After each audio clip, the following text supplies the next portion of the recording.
Ya, Assalamualaikum warahmatullahi wabarakatuh.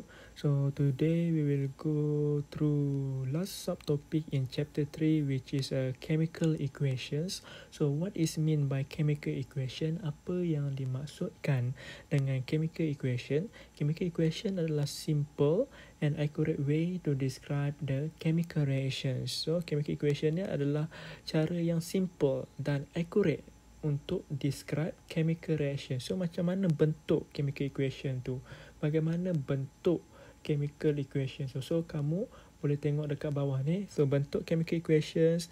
So yang first dia kena ada reactant.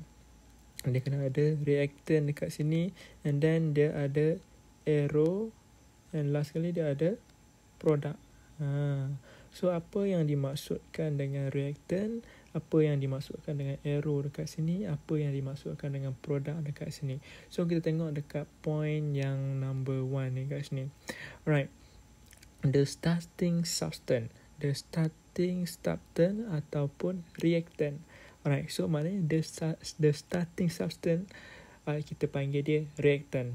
Starting substance, contohnya kalau ada reaction between oxygen gas dengan hydrogen gas, so the starting substance ni kita panggil sebagai reactant, dan kita tulis dia dekat left hand side, kita tulis dia dekat sebelah kiri. So kalau kamu nampak dekat sini, kita tulis dia dekat sebelah kiri. Reactant kita tulis dekat sebelah kiri. And next, the new substance form ataupun the new substance produce, kita panggil dia product. Contohnya tadi reactant, reaction between reactant antara oxygen gas dengan hydrogen gas akan menghasilkan water. So water tu kita panggil dia sebagai produk, dan produk tu kita tulis dekat sebelah right hand side, kita tulis dekat sebelah kanan. So produk dia kita tulis dekat sebelah kanan. So arrow, point yang ketiga ni, arrow. So arrow ni bermaksud produce.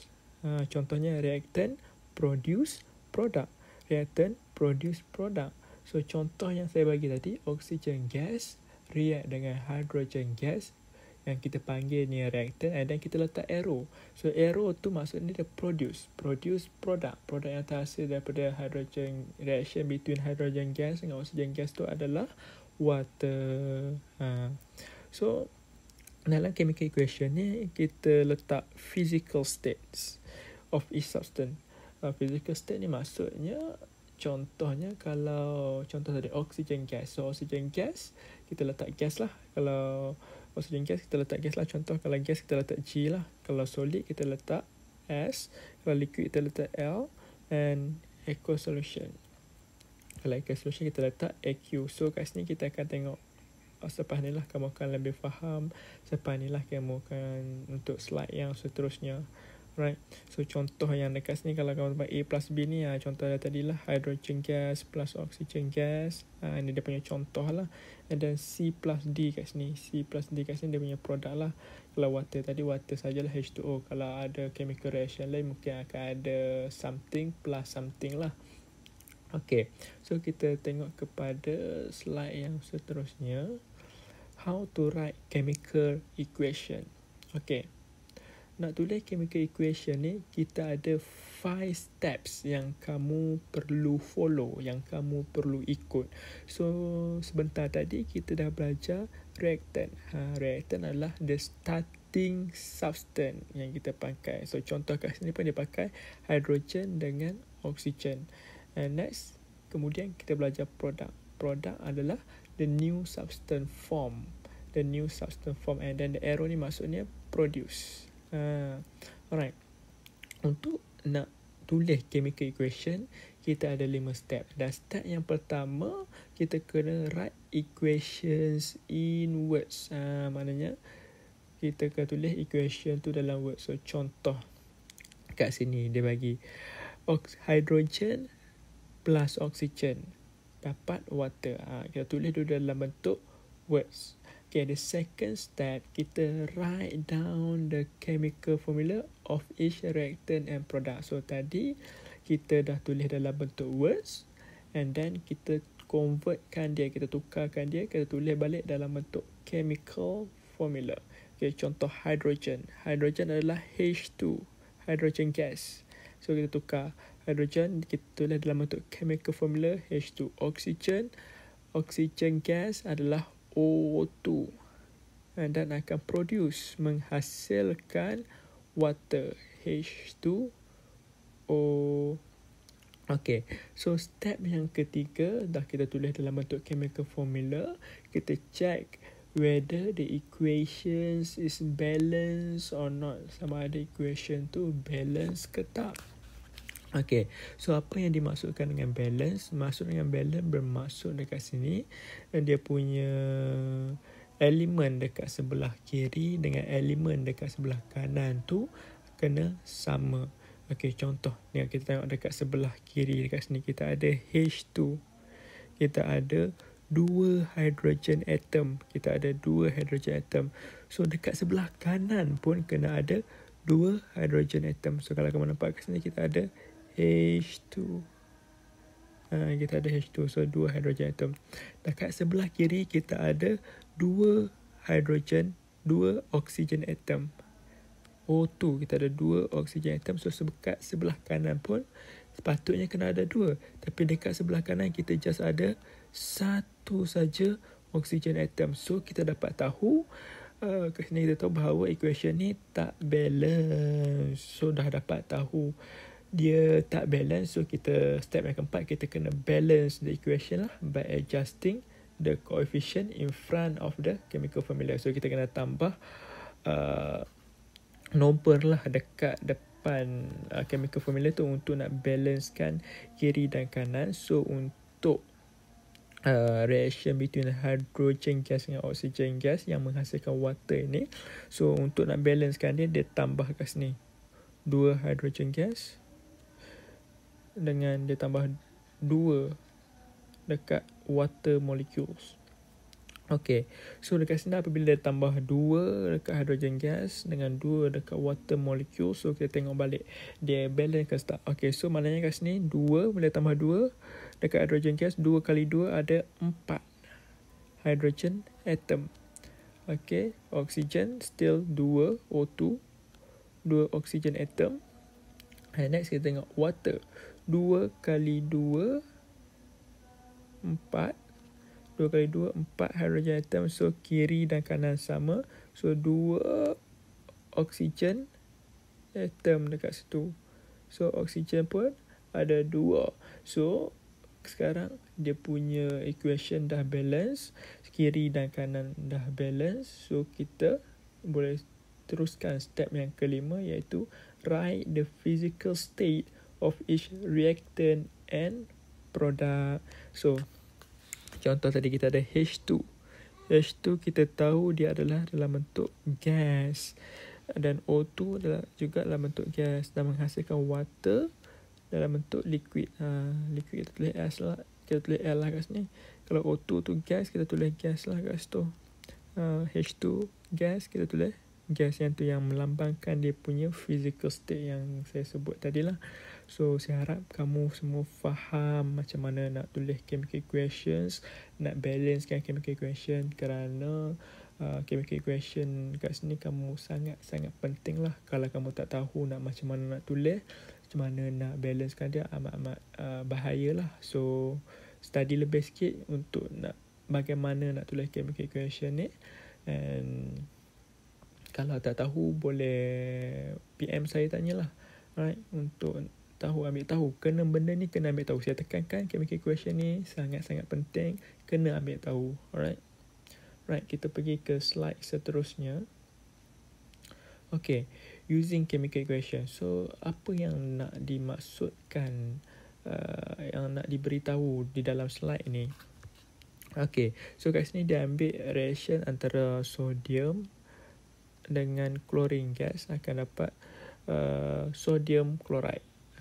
So dekat sini kalau kamu nampak dia tulis ni 2 sodium chloride. Dia ada 2 sodium chloride, dia ada 1 chlorine gas, and then dia ada 2 sodium chloride. Okay, so maksudnya kat sini 2 sodium tu maksudnya dia nak bagi tahu kat sini, kita juga boleh panggil dia sebagai kita boleh katakan dia ada 2 mol. 2 ni maksudnya kita ada 2 mol sodium chlorine gas, 1 mol chlorine gas dan 2 mol sodium chloride. So yang dimaksudkan kat sini 2 mol sodium react dengan 1 mol chlorine gas akan menghasilkan 2 mol sodium chloride. Okay, so yang ni kamu kena faham dia punya ayat lah. Maksudnya kat sini dalam bahasa mudahnya 2 ketul sodium react dengan 1 ketul chlorine gas akan menghasilkan 2 ketul sodium chloride. Yang tu dalam bahasa mudah lah. Okay, so harap kamu faham yang tu. Next kita tengok dalam kotak hijau ni. Kotak hijau ni pun sama juga apa yang dimaksudkan. 2 mol sodium react dengan 1 mol chlorine gas menghasilkan 2 mol sodium chloride. Alright, itu yang dimaksudkan. Yang first ni lah. Okay, so yang second ni apa yang maksudkannya? So maksudnya kalau ada 1 mol sodium, 1 mol sodium dia react dengan 0.5 mol chlorine gas dan menghasilkan 1 mol sodium chloride. So yang ni adalah ratio lah. Okay, contoh dia kat sini. Kalau 2 ketul sodium dia react dengan 1 ketul chlorine gas akan menghasilkan 2 ketul sodium chloride. Yang tu adalah bahasa mudah. Kalau 1 ketul sahaja sodium kat sini, 1 ketul sahaja sodium ataupun 1 mol sahaja akan react dengan 0.5 mol chlorine gas akan menghasilkan 1 ketul sodium chloride saja. So dia ratio. Kalau kamu nampak ratio Na ke Cl tu adalah 2:1. 2:1. Dia punya ratio. So maknanya kalau 2 sodium chloride, 2 mol sodium akan react dengan 1 mol chlorine gas. Kalau 1 mol sodium dia akan react dengan 0.5 chlorine gas. Maknanya separuh chlorine gas. Maknanya kalau 2 sodium dia kena react dengan 1 chlorine gas. Kalau 1 sodium dia kena react dengan separuh ataupun 0.5 chlorine gas. So kat yang ni dia nak kena faham yang tu saja. Permainan antara mol tu. Alright.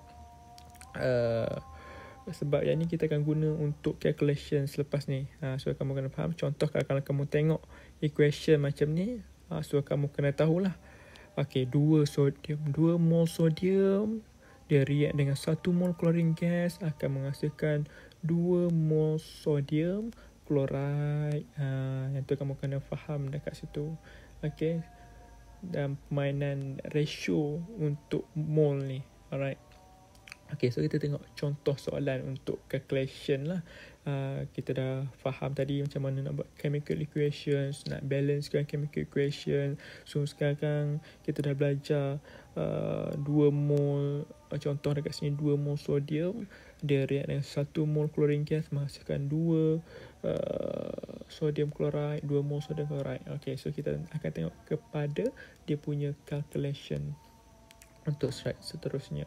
Okay, so kalau kat sini kamu nampak lah macam yang kita belajar tadi. Kalau kamu nampak kat sini equation yang dia bagi kat sini 4 mol aluminium. Dia punya physical state dia dalam solid. 4 mol aluminium react dengan 3 mol oxygen gas.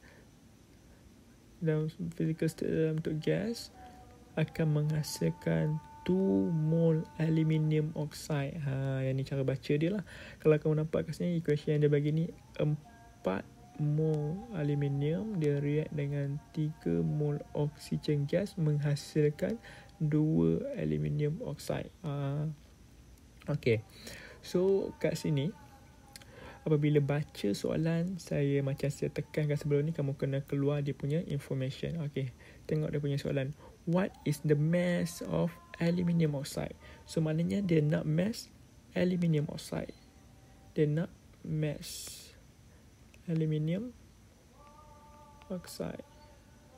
Okay, produce if 5.4 gram aluminium 5.4 gram aluminium. So dia nak mass aluminium oxide produce apabila dalam reaction tu dia guna 5.4 gram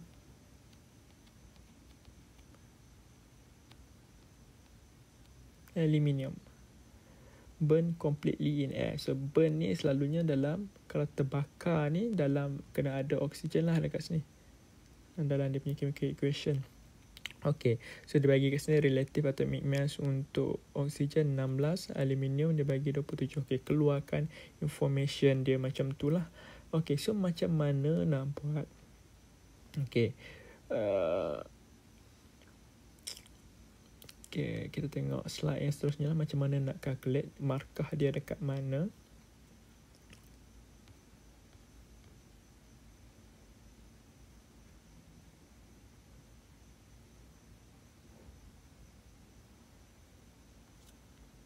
Okay, maafkan saya. Okay, so macam mana nak buat dekat sini? So first step yang kamu kena buat, so dia dah bagi mass untuk aluminium.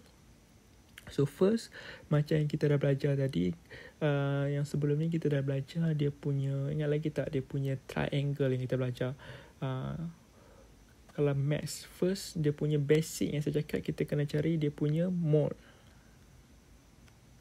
Okay, first kita kena cari dia punya mole. So kat sini dia dah bagi mass, kita guna triangle, ingat lagi tak, triangle yang ada mass. So mole, first step kita cari dia punya mole. Okay, mole equals to mass over molar mass.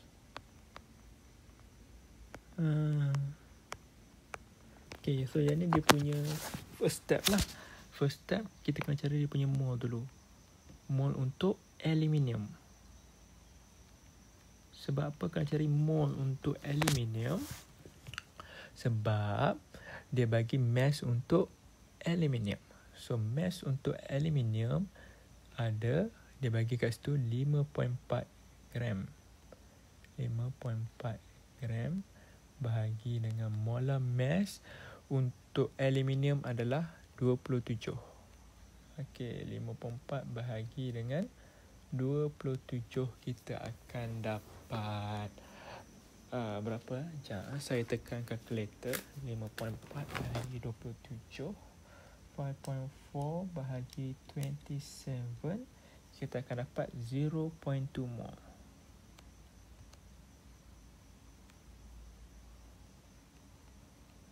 Okay, so first step kita dah dapat. So kat sini kamu akan dapat satu markah. So ingat, kalau dia bagi mass, cari dia punya mol dulu. So kat sini kita dapat 0.2 mol.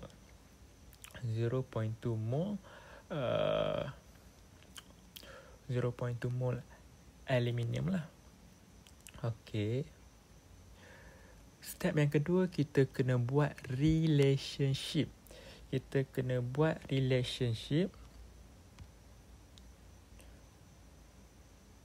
Jangan, saya nak tambah dia punya slide, nak calculate kat situ. Okay. Okay, so tadi kita dah calculate dia punya mol untuk aluminium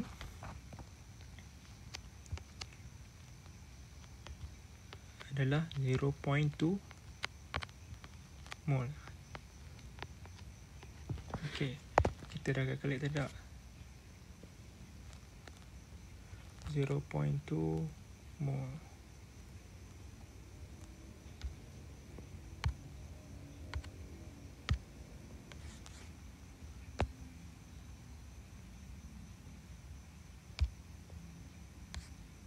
Okay, kita dah calculate kat sini 0.2 mol. Next, the second step, kita kena buat relationship. Okay, relationship dekat sini. Okay, relationship dekat sini. Kalau kamu nampak kat sini, dalam soalan tanya, what is the mass of aluminium oxide? aluminium oxide produced if 5.4 aluminium is burned completely in air. So dekat sini kamu nampak 4 mol aluminium menghasilkan 2 mol aluminium oxide. 4 mol aluminium menghasilkan 2 aluminium oxide. So kita kena buat relation. Okay, step yang kedua lah. Okay, step yang kedua. Ini step yang pertama. Step yang kedua, yang ni kena calculate dia punya mol lah. Calculate dia punya mol dah. Kalau tunjuk dia punya jalan kerja. So yang kedua kita buat dia punya relation. Markah yang kedua. Yang ni adalah markah yang pertama. Ni markah yang kedua. Kita kena buat dia punya relation. So daripada equation tadi, kita nampak 4 mol aluminium produce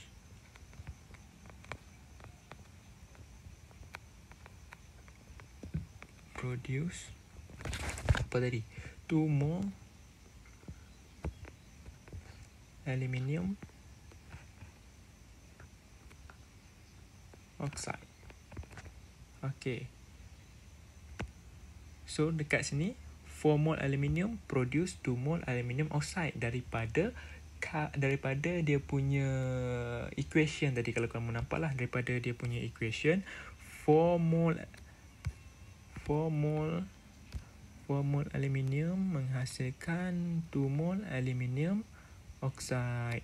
Okay, so daripada calculation kita dapat tadi mole of aluminium 0.2 mol. Daripada calculation 0.2 mol. So 0.2 mol, tulis balik 0.2 mol. So 0.2 mol ni daripada calculation kita calculate tadi, daripada mass yang dia bagi, kita cari dia number of mol, kita dapat 0.2 mol aluminium produce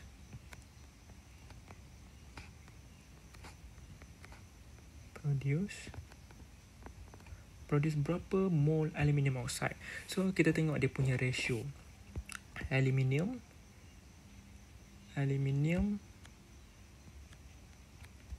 ratio dengan aluminium oxide.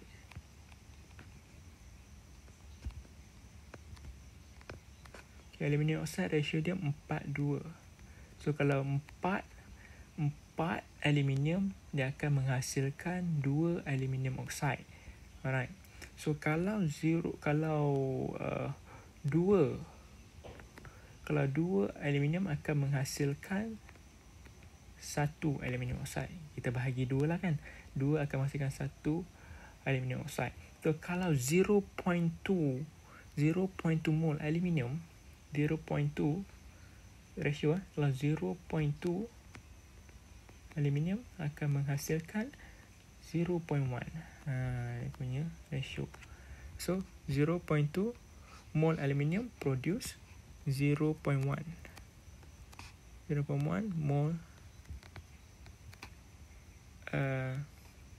0.1 mol aluminium oxide.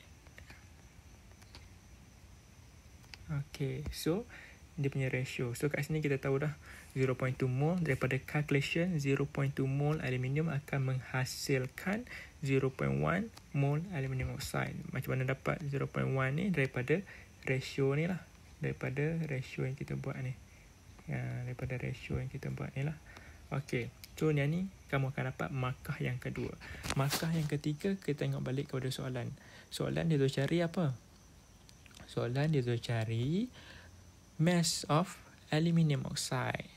Okay, so tadi kita dah dapat dia punya mol untuk aluminium oxide. Mol untuk aluminium oxide adalah 0.1. Daripada calculation 0.1. So kita ambil yang 0.1 tu lah. So step yang ketiga, markah yang ketiga, kita kena cari mass untuk aluminium oxide. So mass untuk aluminium oxide, ingat lagi tak triangles tu? Kalau nak cari mass based on triangle tu, kalau tak ingat triangle tu, study balik lah. So mass untuk aluminium oxide, kita buat mol aluminium oxide. Mol aluminium oxide kat sini kita dah buat relationship tadi, kita dapat 0.1 mol darab dengan molar mass aluminium oxide. Molar mass aluminium oxide. Aluminium, dia punya molar mass adalah 27. Dia ada 2 elemen kat situ. Dia ada 2 aluminium. 27 kali 2 tambah dengan oksigen ada 3 kali dengan oksigen. Oksigen ada 3. Oksigen molar mass dia adalah 16. Dia bagi dalam soalan tadi. So, kita akan dapat mass dia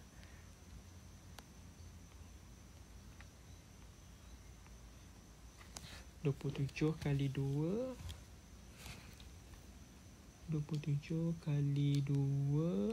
tambah 3 kali 16 darab 0.1.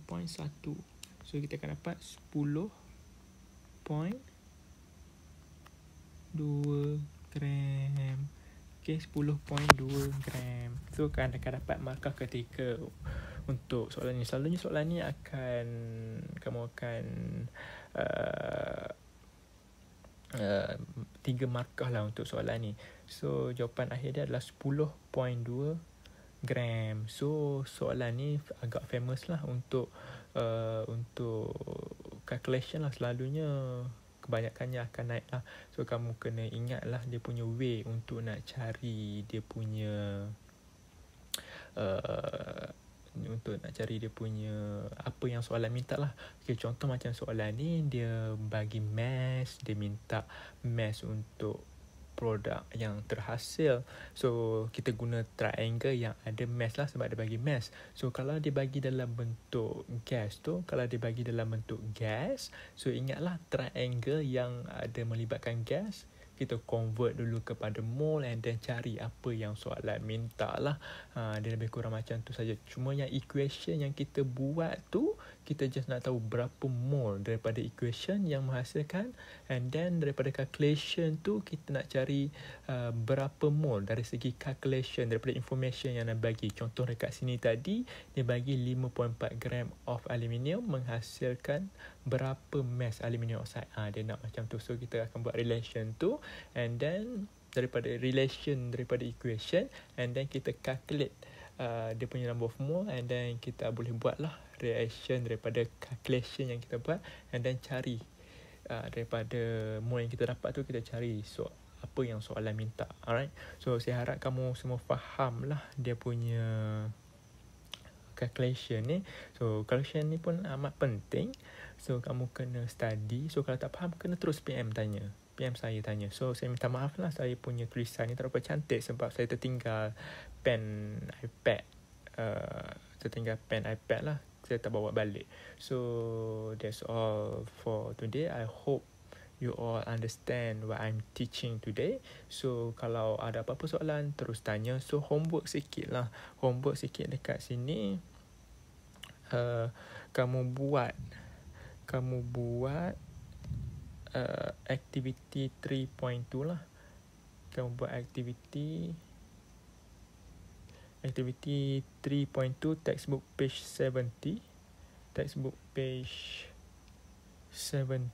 and test yourself 3.4, textbook page 74. So nanti tengok balik arahan saya lah dalam Telegram bila nak kena hantar. So achievement test ni kita buat kemudian sikit lah. So tunggu juga arahan saya bila nak kena hantar. So that's all for today. Thank you. Assalamualaikum.